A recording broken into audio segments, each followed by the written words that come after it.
वही इच्छा, वही अंतिम इच्छा होती है, उसका विवाह संयोग हो, उसका घर बार बस जाए, अपने घर पे जाए। उसी प्रकार से जगदम्बा महामाया माता पारो के रूप में जब ढेड़ा दरबार में, तब ढेड़ा दरबार नहीं था, वो गांव था, नगर था, जंगल विराट पर्वत था। इस तरीके से इस पश्चात भगवान भोलेनाथ और माता पार्वती दोनों का जन्म होगा और महाशिवरात्रि के दिन दोनों का अंत हो गया, ऐसा विधान था। उनका विवाह संयोग नहीं बना था, उसी इच्छा को व्यक्त किया जगदम्बा ने। आज उस इच्छा की पूर्ति के लिए आज आप भगत इकट्ठे हुए हैं। जिस प्रकार से आपके कुटुंब परिवार की देवी देवता, उनकी इच्छा होती है, उनकी इच्छा को अनुसार कुछ पूजा होता है, आप उनकी इच्छा को पूछते हो, पूजा पर चढ़ा देते हो, आशीर्वाद देते हैं। या कोई भूत पिशाच जिन जिन्नात, उसकी कुछ इच्छा होती है, अपनी इच्छा बताते हैं, मेरा फला फला पूजा हो जा, हमको साल लेंगे या बैठ जाएंगे या कल्याण करेंगे, उनकी इच्छा की पूर्ति हो जाती है। एक बच्चा घर परिवार में सुख शांति आ जाता है। कोई प्रेत आत्मा या कोई एक्सीडेंटल यानी प्रेत बाधा किसी को परेशान करता है, अगर उसके आत्मा की शांति मिल जाती है, उसकी इच्छा की पूर्ति हो जाती है, घर में शांति हो जाता है। ठीक उसी प्रकार से जगदम्बा माता पारो ने मेरे मानव शरीर को माध्यम बनाया, सब एक अपना नाम दिया, रंग दिया, रूप दिया।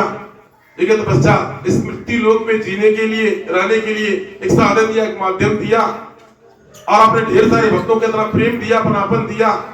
आज मेरे मानव शरीर के माध्यम से जगदम्बा पारो माता आज एक दरबार में निवास करती है, ऐसे मुझे माता जी कहा जाता। एक पश्चात जगदम्बा अपनी इच्छाओं को पूर्ण करने के लिए एक माध्यम बनाए, उसी विवाह की रचना हुई। कभी कभी मुझे लगता है जब घर से कहा जाता है, माई से कहा जाता है कि आप रिश्ते से बंध जाइए, माता पिता भाई बहन सगे संबंधी बन जाइए, ये कहने का विषय नहीं है, हृदय से मन का विषय है। मन से जुड़ जाइए, लग जाइए, जिसने रिश्ता दिया उसके रिश्ते से जुड़ जाइए। आज हमारे रामदेव जसवाल जी पूरे परिवार से दरबार में आए, उपस्थित हुए। ये भगवान भोलेनाथ के माता पिता का भूमिका निभा रहे हैं। हमारी श्रीमती रीता चौरसिया माता यानी आप माता पार्वती के मम्मी पापा का भूमिका निभा रही है। कितने दिन से मेरे मन में एक झलक आ जाता, लेकिन मेरे भैया से कहा भी गया, कैसा लगता है रीता माता से कभी पूर्व जन्म का कैसा कुछ रिश्ता था, कभी जन्म दिया था, आज उस रूप में लौकिक रूप से माता जी को निभा रहे। झलकता है, भाव से झलकता है। जिस प्रकार से मेरे मानव शरीर से आपको झलकता है, माता रूप झलकता, कोई माई कहता, कोई माता कहता, आप जिस रूप में देखते हैं उसी रूप में मेरा अनुभव किया जाता है, बेटी के रूप में। इस प्रकार से आज के दिन माता जी की बेटी बनना होगा, भगवान भोलेनाथ किसी का बेटा बनना होगा। उसी प्रकार से जब माता के रूप में अनुभव के झलक वो झलकता है।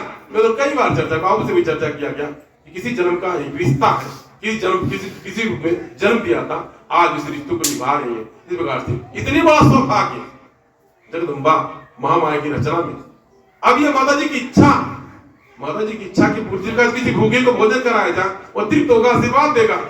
उसी प्रकार से माता जी की इच्छा की पूर्ति होगी। ये निस्वार्थ है, क्या मिलेगा इसका चक्कर छोड़ दीजिए, बाकी छोड़ दीजिए, बाकी जगदम्बा की मर्जी। तो आप भक्तजन निस्वार्थ रूप से जगदम्बा महामाया की इच्छा पूर्ति में लग जाए। अभी कन्याकुमारी माता के दरबार में आगमन हुआ। माता कन्याकुमारी एक मूर्ति रूपी दरबार में निवास मिली, और कन्याकुमारी माता दरबार कितने दिन से चर्चा में चल रहा था। कन्याकुमारी माता, उनकी भी इच्छा अधूरी रह गई, इसलिए उनको कन्याकुमारी कहा जाता। उनका संयोग नहीं बन पाया तो कन्याकुमारी कहा जाता है। आज कन्याकुमारी नाम से स्थान विख्यात है। कन्याकुमारी माता का रूप लेना वाली माता जी का, लेना वाली माता जी का विवाह संयोग नहीं बना। आज इसी उपलक्ष्य में प्रतिवर्ष यहाँ पर इसी विवाह होता है। जिस प्रकार से विगत कई वर्षों जैसे दरबार बना, जो माता जी की चुनरी चढ़ाई जाती है, अक्सर जो हमारे नजदीकी माताएं बने होती हैं, यहाँ चुनरी मांग के ले जाते अपनी बिटिया की विदाई करने के लिए। यही मेरी इच्छा, माता जी की चुनरी से कितनी बिटिया की विदाई हो जा, कितनी बिटिया की विदाई हो जा। मेरा यह ध्यान कभी बसंत पंचमी या शिवरात्रि के दिन 2-10 गरीब कन्या के विवाह संपन्न हो जा। जैसे स्थिति परिस्थिति सामान्य होगा उसी प्रकार से व्यवस्था आगे बढ़ता जाएगा।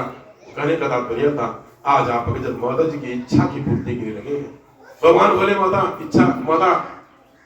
जगदम्बा की इच्छा पूर्ति के लिए आप आए हैं।